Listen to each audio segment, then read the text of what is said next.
Hello students, तो आज हम लोग जो है लास्ट लेक्चर जो फ्लूइड मैकेनिक्स का है उसकी एडिशनल एक्सरसाइज हम लोग स्टार्ट करेंगे। क्वेश्चन नंबर 10.21 से। कौन सा क्वेश्चन है बेटा? 10.21 आपको दिखाई नहीं दे रहा? ओके, लाइट थोड़ी सी आ रही है। 10.21 ओके बेटा, अब हम लोग बात करेंगे a tank with square base area of 1 metre square is divided by vertical partition in the middle. The bottom of the partition has small hinge door of area 20 centimeter square. The tank is filled with water in one compartment and an acid of relative density 1.7 in the other, both to the height of 4 meter. Compute the force necessary to keep the door closed. अब देखिए तो आपके पास यहाँ पर एक tank है, ये tank का एक कंपार्टमेंट है ना। तो a tank with square base area of 1 metre square, मतलब ये पूरा जो है एरिया, इसका जो बेस है वो 1 मीटर स्क्वायर है, is divided by vertical partition in the middle. ये vertical partition in the middle. The bottom partition has small hinge door of, ये वाला आपके पास बॉटम जो है, यहाँ पर पार्टीशन है आपके पास, यहाँ पर एक हिंज डोर है जिसका एरिया आपको दिया हुआ है 20 सेंटीमीटर का स्क्वायर। तो 20 सेंटीमीटर के स्क्वायर को हम लोग मीटर स्क्वायर में कन्वर्ट करेंगे बाय मल्टीप्लाइंग इट बाय 10⁻⁴, है ना। और the tank is filled water in one compartment. So let us से यहाँ पर आपके पास वाटर हो गया इन वन कंपार्टमेंट, और यहाँ पर आपके पास एसिड हो गया, यहाँ पर आपके पास क्या हो गया? एसिड, और यहाँ पर आपके पास क्या हो गया बेटा? वाटर, है ना। तो ये वाटर हो गया। अब यहाँ पर जो है एसिड की जो रिलेटिव डेंसिटी है 1.7 है ना, और यहाँ पर जो है वाटर की डेंसिटी है it is 10⁻⁴। So density of water is known to us 10⁻³ kilogram per metre cube, and relative density of acid with respect to water, है ना। Relative density of acid with respect to water is 1.7. So let us compute this. Rho A upon rho W is equal to 1.7, और ये वाला rho A is equal to 1.7 into rho W, तो ये वाला आ जाएगा 1.7 into 10⁻³ kilogram per metre cube will be relative density of the acid। तो ये relative density of the acid आपके पास से कितनी मिल गई? ओ बाप रे, 1.7 into 10⁻³ kilogram per metre cube. चलिए, अब अगर हम लोग बात करेंगे तो यहाँ पर जो है वाटर जो है 4 मीटर तक का भरा हुआ है यहाँ पर, और एसिड भी आपको 4 मीटर तक का भरा हुआ है। अब देखिए यहाँ पर जो है डेंसिटी एसिड की ज़्यादा है, तो डेंसिटी एसिड की ज़्यादा है, तो ये वाला हेवियर आपके पास फ्लूइड है, ये हेवियर फ्लूइड है, and this is lighter fluid. तो ऑब्वियसली आपको प्रेशर इस डायरेक्शन में लगेगा ही लगेगा, है ना। तो इस डायरेक्शन में प्रेशर लगेगा। अब यहाँ पर जो है compute the force necessary to keep the door closed, है ना। ये डोर को क्लोज करने के लिए, यहाँ पर क्लोज रखने के लिए फोर्स कितना चाहिए, है ना। यहाँ पर ऐसे लिखा है, तो यहाँ पर 2-4 metre. Compute the force necessary to keep the door close. तो एक काम करेंगे हम लोग यहाँ पर जो है वाटर से प्रेशर P1 गिनेंगे, और ये वाला एसिड से प्रेशर P2 गिनेंगे, है ना। फिर बाद में P2 minus PA into area करके हम लोग नेसेसरी फोर्स गिनेंगे। तो हमारे पास क्या आ जाएगा? देखिए P1 इज इक्वल टू आपके पास PA plus H rho G। क्या हुआ? यहाँ पर उसका एटमॉस्फेरिक प्रेशर कितना होगा? PA plus we can say H rho G। So P1 is equal to 1.013 into 10⁻⁵, H आपके पास 4, ये वाला आपके पास 3, और ये वाला आपके पास 10। तो यहाँ पर P1 आप कैलकुलेट कर लो, जो आएगा आपका आंसर, ठीक है ना। इतना newton per metre square will be the PA। अब यहाँ पर जो है आप यहाँ पर P2 कैलकुलेट करो।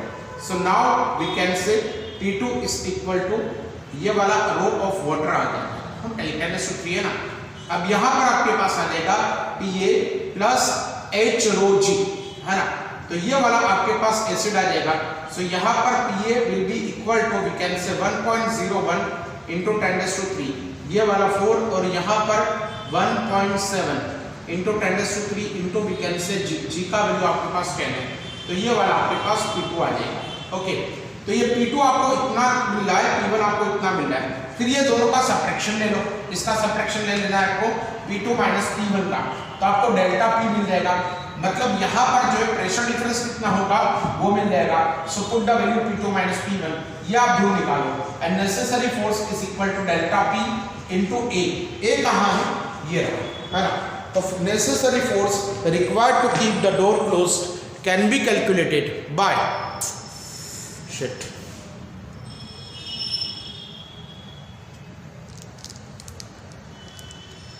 नेसेसरी फोर्स यहाँ पर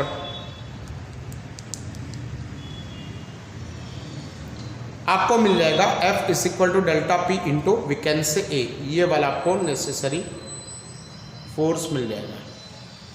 okay, so this is how you can easily calculate the force required to keep the door closed. फिर उसके बाद जो है हम लोग नेक्स्ट जो 10.22 है उसकी बात करेंगे। तो 10.22 की हम लोग बात करेंगे। ये वाला सारा कैलकुलेशन जो है ना आप ही को करना है। अब हम लोग क्या करेंगे, नेक्स्ट क्वेश्चन जो है 10.22, तो ये वाला आप लोग बात करेंगे। It is going to be 10.22। अब आप देखेंगे यहाँ पर a manometer reads the pressure of gas in an enclosure as shown in the figure. When the pump removes the scum of the gas, the manometer reads as in figure 5.25b, है ना, यहाँ पर ये read करता है। The liquid used in manometer is mercury and the atmospheric pressure is 76 centimeter of the mercury. Give the absolute and gauge pressure of the gas in enclosure cases A and B in units of centimeter mercury. How would the levels change in B if 13.6 centimeter of water immiscible with mercury are poured into the right rim of the manometer? Ignore the small change in the volume of the gas. चलिए, अब यहाँ पर आपके पास देखेंगे, यहाँ पर तो यहाँ पर एक U-ट्यूब है, यहाँ पर ये पंप है और यहाँ पर आपके पास U-ट्यूब।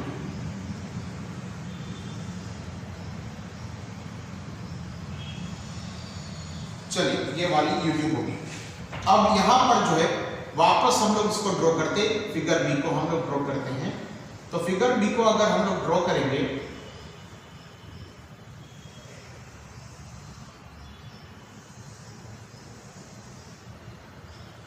चलिए यहाँ पर ये फिगर बी को ड्रॉ कर लिया। अब यहाँ पर क्या था, तो यहाँ पर जो है आपके पास 20 सेंटीमीटर जितना मर्क्यूरी एडिशनल था।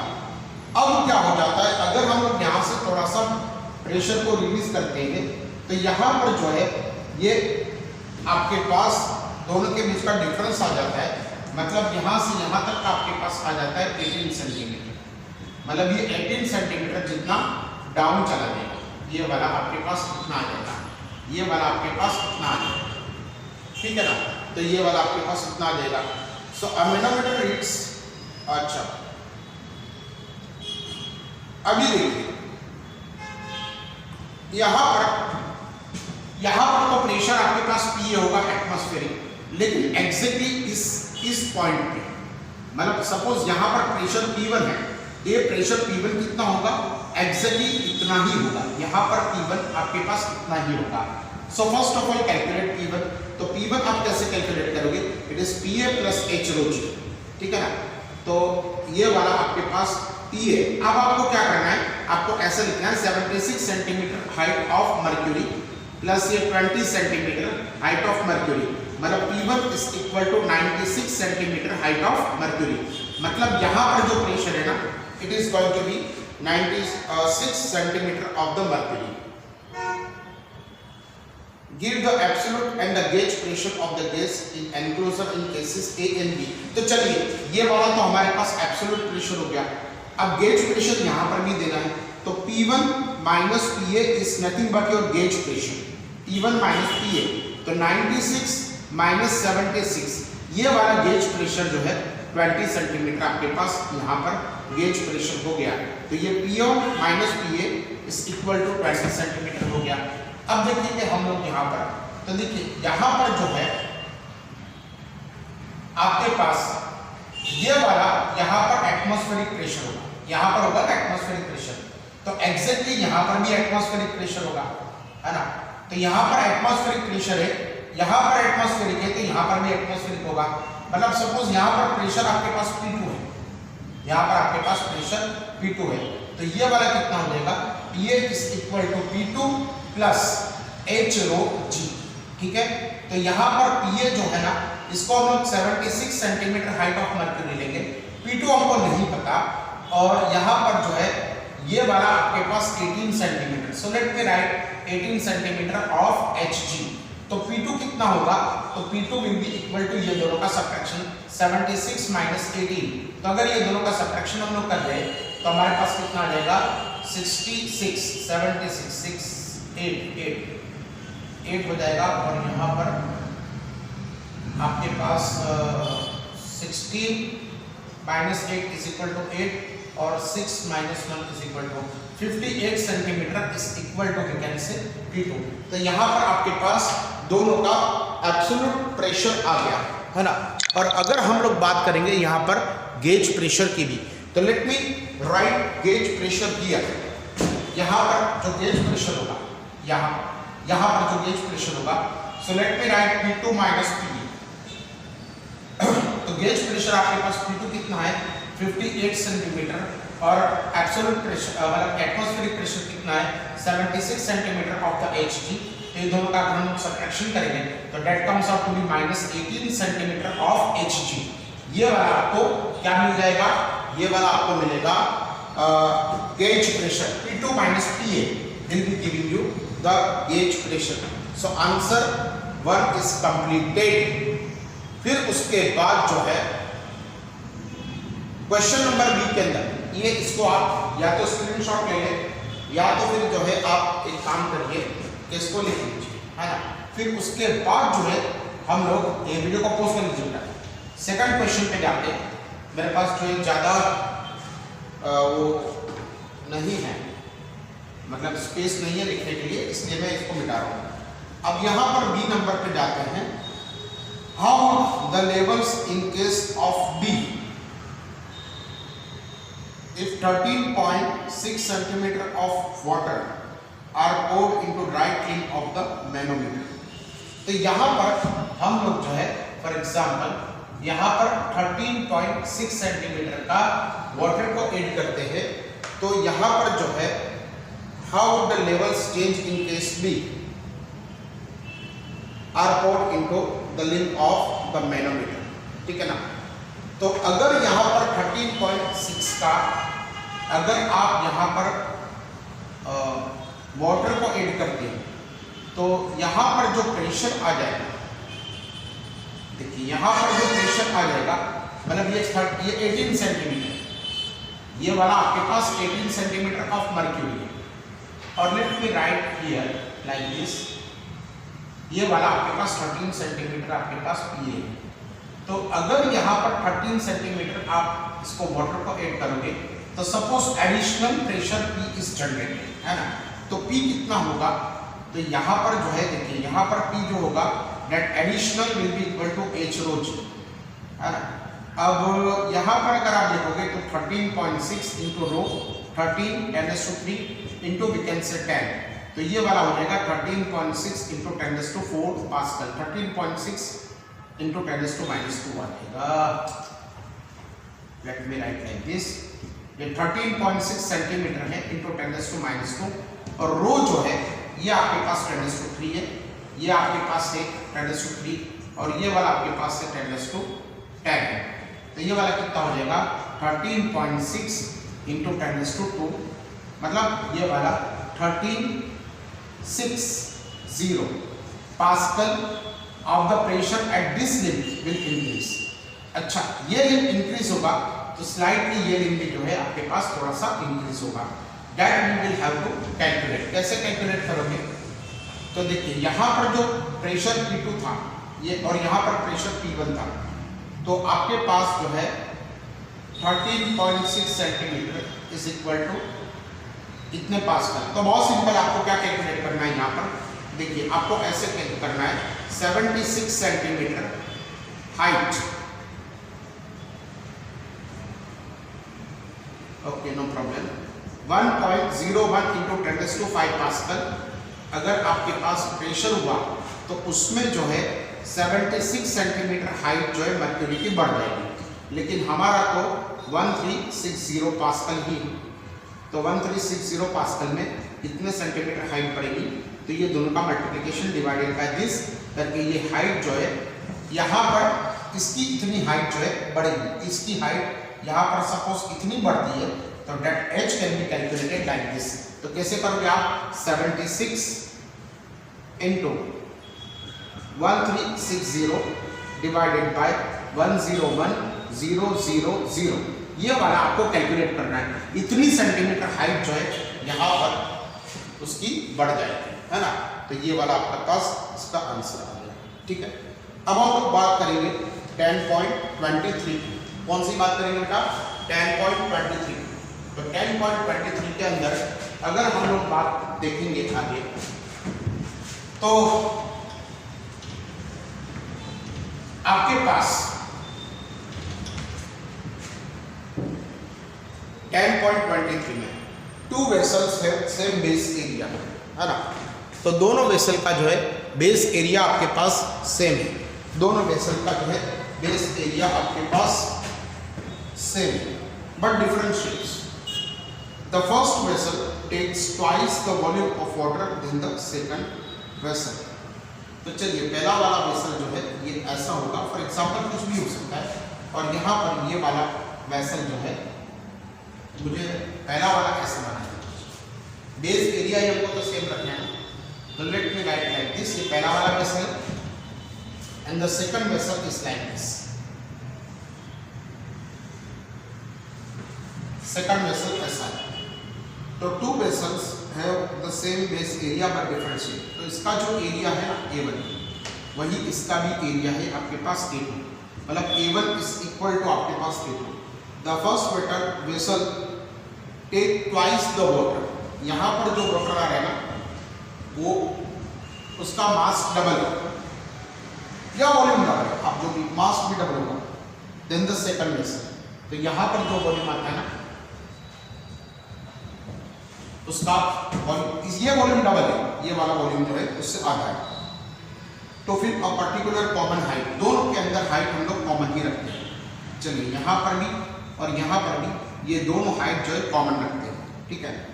तो फिर अब the particular common height is the force exerted by the water on the base of the same level in 2 cases. Yes, देखिए यहाँ पर जो प्रेशर गिरेगा लेट अस से P1, यहाँ पर जो प्रेशर गिरेगा लेट अस से P2। तो यहाँ पर प्रेशर एटमॉस्फेरिक होगा, तो pressure P1 is equal to आपके पास PA plus H rho G, ये वाला आपके पास H rho G यहाँ से, और P2 भी कितना मिलेगा PA plus we can say H rho G। अब ये दोनों के अंदर प्रेशर सेम ही होगा ना, तो P1 is equal to we can say P2।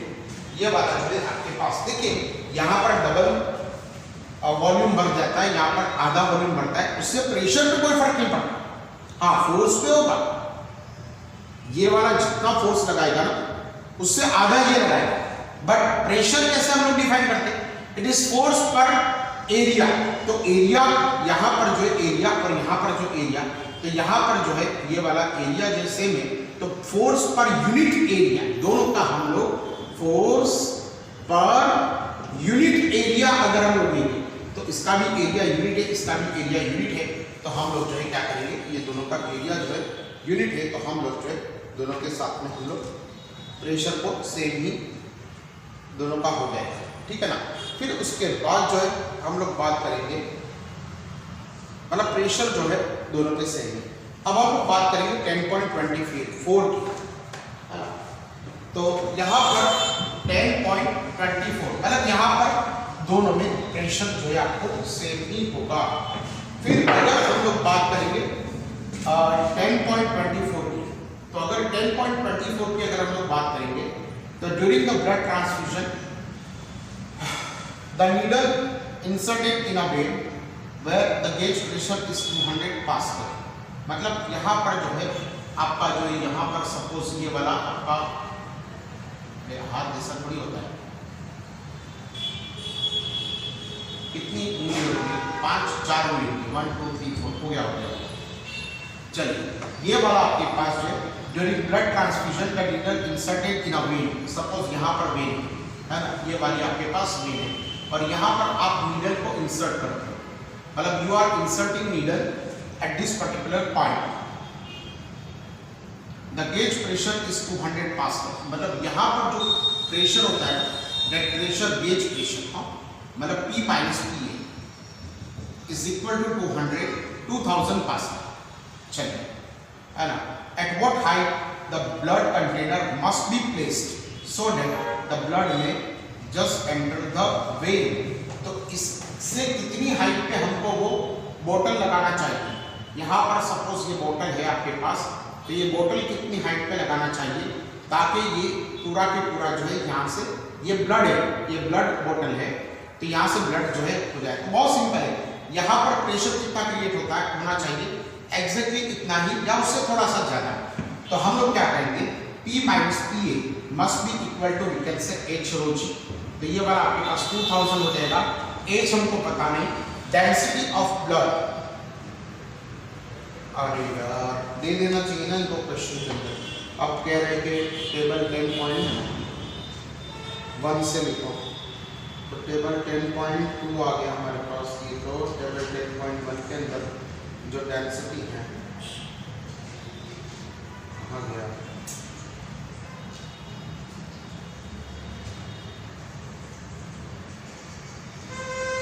Time इसी में जो है उनको थोड़ा सा छाप देने में क्या प्रॉब्लम है। ये कहाँ ढूंढूं मैं टेबल 10.1, आइए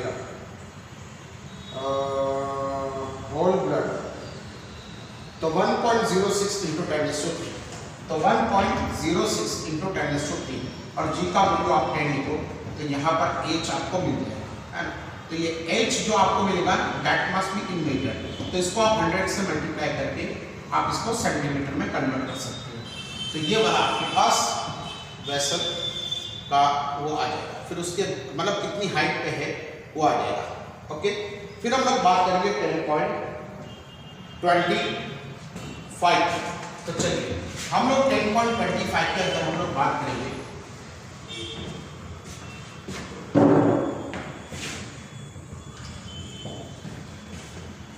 10.25 in deriving Bernoulli's equation in the potential and kinetic energy. In deriving Bernoulli's equation, we equated work done on the fluid in the tube to change its potential and kinetic energy. What is the largest average velocity of the flow in the artery of diameter 2 into 10⁻³ meter if the flow must remain laminar? Do the dissipative force become more important in the fluid velocity of increase? तो हमको क्या करना है मालूम है कि यहाँ पर रेनॉल्ड्स नंबर का हम लोग बात करेंगे। देखिए हम लोगों ने क्या कर दिया कि work done on the fluid है ना, उसके अंदर हम लोगों ने वर्क डन जो हम लोगों ने किया था ना उससे उसकी पोटेंशियल एनर्जी भी चेंज होगी और काइनेटिक एनर्जी भी चेंज होगी, ऐसा हम लोगों ने लिखा था। What is the largest average velocity of the blood in the artery of diameter 2? तो हमको जो है Reynolds number NR is equal to rho VD upon eta, ये वाला जो है हमारे को रेनॉल्ड्स नंबर जो हमको यहाँ पर ये वाला फॉर्मूला है। तो we can say that NR into eta upon rho D is equal to V, ये वाला आपके पास V हो जाएगा। सो V आपके पास रेनॉल्ड्स नंबर आपको 1000 होना चाहिए। अगर अगर जो है आपके पास ये लेमिनर फ्लो ईटा होल ब्लड का आप ढूंढ लो, टेबल में होगा, रो जो है 1.06 इंटू 10⁻³ अभी, और डायमीटर जो है ना, ये डायमीटर आपके पास 2 इंटू 10⁻⁻3। तो यहाँ से आपको जो है ये वाला आपको वेलोसिटी मिल जाएगा, ठीक है। तो यहाँ पर आपको वेलोसिटी मिल जाएगा। देखिए हम लोगों ने क्या कर दिया, यहाँ पर रेनॉल्ड्स नंबर की बात की, तो रेनॉल्ड्स नंबर अगर 1000 से कम है ना बेटा, तो किसी भी फ्लूइड फ्लो जो होगा, कोई भी फ्लूइड फ्लो होगा, दैट मस्ट बी, या तो वो होगा ही आपके पास लेमिनर फ्लो होगा। तो हम लोगों ने एनआर को 1000 रख दिया, तो हमको मैक्सिमम वेलोसिटी हमको यहाँ से मिल जाएगी। सिर्फ आपको ईटा ढूंढना है, वो होल ब्लड का, वो भी शायद जो मैं आपको यहाँ पर होगा ही होगा ईटा, सरफेस टेंशन नहीं, ये वाला ईटा, यस ईटा ब्लड का है आपके पास 2.7 मिली एम्पियर मिली पास्कल, ठीक है ना। तो यहाँ पर आपको 2.7 जो है इंटू 10⁻³ ये रख दिया है ना। तो ये वाला आपको जो है पूरा के पूरा विस्कोसिटी आपको, मतलब वेलोसिटी आपको जो है मिल जाएगा। अब ये रहा आपके पास 10.25। और नेक्स्ट क्वेश्चन क्या है, do the dissipative forces become more important as the fluid increases? Yes, yes. Why? Because dissipative forces are nothing but they are internal friction of the fluid, so they become more important when the fluid velocity increases. What is the largest velocity? ये हम लोगों ने ढूंढ लिया। What is the corresponding flow rate? What is the largest velocity of the blood of an artery of radius? अब यहाँ पर radius दिया, मैंने डायमीटर दिया था, रेडियस दिया। तो लार्जेस्ट एवरेज वेलोसिटी हम लोग nr इज इक्वल टू ये वाला लेंगे rho dt upon eta. So v is equal to we can say nr eta upon rho into d। ये वाला हमको लार्जेस्ट वेलोसिटी मिल जाएगा। अब यहाँ पर जो है ना, पुराने मतलब इसके पहले वाला 10.25 में आपको डायमीटर दिया होगा, अब यहाँ पर रेडियस दी हुई, मतलब डायमीटर आपके पास कितना हो जाएगा 4 इंटू 10⁻³ ये वाला आपके पास डायमीटर हो जाएगा, है ना। What is the corresponding flow rate, है ना, इसका फ्लो रेट क्या होगा? तो विस्कोसिटी ऑफ द ब्लड को भी 2.084। अच्छा चलिए, यहाँ पर ये विस्कोसिटी आपको दिया हुआ है 2.084 इंटू 10⁻² आपके पास -3। ओके, ये एनआर आपको 1000 लेना है, ये रो जो है आपको 1.06 इंटू 10⁻³ लेना है, और डायमीटर आपको यहाँ पर विस्कस को मिल जाएगा। फिर what is corresponding flow rate? तो फ्लो रेट कितना होगा? तो flow rate is equal to आपके पास हो जाएगा ये वाला हो जाएगा आपके पास फ्लो रेट, अगर आपके पास एरिया इंटू वेलोसिटी, है ना, तो ये वाला हो जाएगा πr² एरिया इंटू वेलोसिटी आपके पास ये इतना जो है आपके पास क्या आ जाएगा मीटर क्यूब पर सेकंड, है ना। तो ये वाला फ्लो रेट हो जाएगा। कैसे फ्लो रेट हुआ? ये वाला एरिया क्रॉस सेक्शनल एरिया और ये लेंथ बाय टाइम, तो ये वाला कितना हो गया वॉल्यूम बाय टाइम, तो ये वाला आपके पास मीटर क्यूब पर second will be the flow rate, ये वाला आपके पास हो जाएगा। फिर उसके बाद जो है हम लोग बात करेंगे 10.27। तो अगर हम लोग 10.27 की बात करेंगे तो a plane is in a level flight or at a constant speed and each of the two wings has an area of, मतलब दोनों विंग का एरिया अलग अलग का 25 metre square. If the speed of the air is 180 km/h over the lower wing and 234 km over the upper wing, determine the plane's mass। बहुत simple है। देखिए यहाँ पर आपको क्या करना है, यहाँ पर जो है सपोज ये वाला आपके पास प्लेन है और ये वाली जो है इसकी दो विंग्स का पहले में लोअर पार्ट और ये वाला आपके पास अपर पार्ट है। तो ये वाला जो है आपके पास लोअर पार्ट है और ये वाला अपर पार्ट है। The plane in a level flight of constant speed has two wings of as an area of 25 metre square, मतलब A1 is equal to A2, ये वाला आपके पास 25 metre square. If the speed of air, मतलब ये वाली air की speed जो है, सपोज ये वाला आपके पास, मतलब टोटल एरिया देखिए, एक विंग का एरिया जो है आपके पास 25 है, तो टोटल एरिया 50 मीटर स्क्वायर होगा। मैं आपको क्या बताता हूँ, ये पहले ये नीचे का जो पार्ट है ना उसको हम लोगों ने 1 लिया है, और अपर पार्ट जो है इसको हम लोगों ने 2 लिया है। देखिए यहाँ पर a plane is in a level flight of constant speed at each of the two wings has an area of 25 metre square, मतलब ये इस विंग का भी 25 और इस विंग का भी 25, तो क्या हुआ 50 मीटर स्क्वायर आपके पास एरिया हो गया। If the speed of air, यहाँ पर V1 लोअर पार्ट को हम लोगों ने 1 पाया, तो ये वाला हो गया 180 इंटू 5/18, तो ये वाला कितना हो गया आपके पास 50 मीटर पर सेकंड, ये वाला आपके पास कितना हो गया, और V2 कितना हो गया, तो V2 is equal to 234 into 5/18, ये वाला आप कैलकुलेट कर लो जितना आए मीटर पर सेकंड इसका आंसर। हमको तो क्या ढूंढना है, प्लेन का मास ढूंढना है, तो बहुत सिंपल है, ये प्लेन ऐसे चल रहा है तो मतलब इसके वेट को बैलेंस कर रहा है प्रेशर डिफरेंस, है ना, तो हम लोग जो है क्या अप्लाई करेंगे, P1 plus 1/2 rho V1 square plus H1 rho G is equal to, Bernoulli equation हम लोग अप्लाई करते हैं, इज equal to P2 plus 1/2 rho V2 square plus H2 rho G, है ना, तो ये वाला आपके पास कैंसिल हो गया क्योंकि हाइट हम लोग सेम लेते हैं, तो हमको यहाँ से क्या मिलेगा, P1 माइनस P2 मिलेगा, सो ये 1/2 rho V2 square minus 1/2 rho V1 square. Density of air is given, if it is not given then you can find it out by using the table, so ये वाला आपके पास P1 minus P2 हो गया, ठीक है, ये वाला आपके पास हो गया। अब यहाँ पर जो है ये प्रेशर डिफरेंस क्या करेगा, यहाँ से आपको ये प्रेशर डिफरेंस मिल जाएगा, मतलब you will get value of pressure difference P1 minus P2 as this much pascal, है ना। अब इसका वेट कितना होगा, तो वेट जो है आपके पास mg, weight is equal to mg is equal to P1 minus P2 into we can say a, ये वाला अगर आप करोगे ना तो आपको जो है वेट मिलेगा, क्योंकि ये प्रेशर डिफरेंस ही उसके वेट को बैलेंस कर रहा है ना, जो प्रेशर डिफरेंस क्रिएट हुआ वही जो है उसके वेट को जो है बैलेंस करेगा, ठीक है। तो ये वाला आपके पास 10.27 हुआ। अब हम लोग बात करेंगे 10.28, ठीक है, तो 10.28 के अंदर अगर आप देखोगे तो क्या आपको देखने को मिलेगा, 10.28 ये वाला अगर हम लोग बात करेंगे तो ये वाला देखने को मिलेगा, in Millikan's drop experiment what is the terminal speed of uncharge drop of radius, देखिए आपको रेडियस दिया हुआ है 2 × 10⁻⁵ मीटर एंड डेंसिटी आपको दिया हुआ है, density is equal to 1.2 × 10⁻³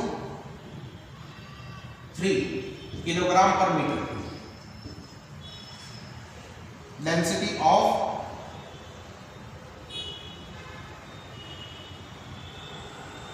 uncharged radius, मतलब density of the drop. If the viscosity of air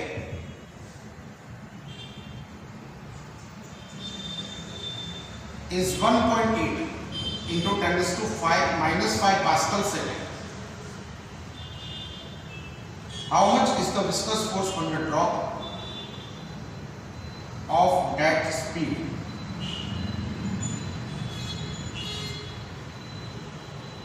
तो देखिए टर्मिनल वेलोसिटी तो हम लोग ये वाला फॉर्मूला, अब ये डेंसिटी रो है लेकिन रो नोट आपको नहीं दिया गया, तो let us consider it to be 0, है ना, रो नोट आपको नहीं दिया, जिस मीडियम में ये ड्रॉप हो रहा है उस मीडियम का डेंसिटी नहीं दिया है, तो Vt is equal to 2/9 r² g, ये वाला 9 ये वाला g, rho minus rho naught upon eta, so put the values and find out the terminal velocity, ये वाली सारी आप रख के जो है टर्मिनल वेलोसिटी ढूंढो। Neglect the bind how much viscous force on the drop at that speed, तो विस्कस फोर्स हम लोग कैसे ढूंढेंगे, by using Stokes law 6π∗RBT, है ना, तो ये वाला जो है आप इसको यूज कर लो तो आपको जो है क्या मिल जाएगा, आपको जो है विस्कस फोर्स मिलेगा। तो देखिए हम क्या करेंगे, यहाँ पर रो नॉट को 0 गिनेंगे। देखिए बेटा यहाँ पर जो है ना वो बैटरी डाउन हो चुकी थी, तो मैंने देखिए यहाँ पर जो है आपको क्या दिया हुआ है 10.30 में आपके पास एक यूट्यूब है, और यूट्यूब के अंदर जो है क्या है आपके पास, तो एक नेरो आपके पास ट्यूब है और दूसरी आपके पास ब्रॉडर ट्यूब है। नेरो ट्यूब का डायमीटर और ब्रॉडर ट्यूब का डायमीटर दिया हुआ है, तो मैंने क्या कर दिया उसको रेडियस लिख दिया। अब यहाँ पर थीटा 0 है और टेंशन दिया हुआ है, तो आप एक काम करो H1 ढूंढो। H1 is equal to we can say 2t cos theta upon R1 row 1g, और यहाँ पर H2 is equal to 2t cos theta R2 rho 2g, दोनों आपको मीटर में मिलेगा। फिर दोनों का आप सब्ट्रैक्शन ले लो तो 10.30 हो गया। अब 10.29 जो है वो बैटरी की वजह से जो है वो करना रह गया था, तो 10.29 भी मैं आपको करके बता देता हूँ। 10.29 वैसे तो मुझे पता नहीं था कि फ़ोन बंद हो गया, लेकिन जो है ये 10.29 जो है मैं इसको आपको करके बता देता हूँ ताकि आपको जो है वो 10.29 भी बाकी न रहे। तो ये 10.30 तो जैसे अब 10.29 की अगर हम लोग बात करेंगे तो यहाँ पर थीटा जो है आपके पास 140, एंगल ऑफ कॉन्टेक्ट आपको 140 दिया गया है ना। रेडियस 1 × 10⁻³ मीटर आपको दी गई। Density 1.2 × 10⁻³ kilogram per metre cube दी गई, और विस्कोसिटी आपको दिया गया है। टेक द विस्कोसिटी नहीं 1 मीटर दिया हुआ है, और सरफेस टेंशन आपको दिया हुआ है। सरफेस टेंशन आपको दिया हुआ है यहाँ पर, कहाँ गया कहाँ गया कहाँ गया, गड़बड़ 0.465 and row is 13.6 × 10⁻³ kilogram per metre. अगर आप क्वेश्चन पढ़ोगे ना तो उसमें हाइट ढूंढना है, तो हाइट का फॉर्मूला क्या होगा 2t cos theta upon R rho g, find it out, है ना। तो ये वाला कितना हो जाएगा 2.29। अब ये cos थीटा है ना, तो आपको ये cos 140 रखना पड़ेगा। देखिए तो इसको हम लोग 140 को कैसे लिखेंगे, cos 90 + 50, है ना। तो ये वाला कितना हो जाएगा, cos सेकंड क्वाड्रेंट में माइनस होता है तो माइनस sin 50, और sin 50 आप देखोगे ना तो मुझे लग रहा है वहां तक 0.7660 है ना। तो ये वाला माइनस आपके पास आ जाएगा, put W2t and R rho g। So here we complete your entire fluid mechanics। बीच में बैटरी बंद हो गई थी, बैटरी क्या फ़ोन ही बंद हो गया था वो बैटरी डाउन होने की वजह से। ओके बेटा बाय।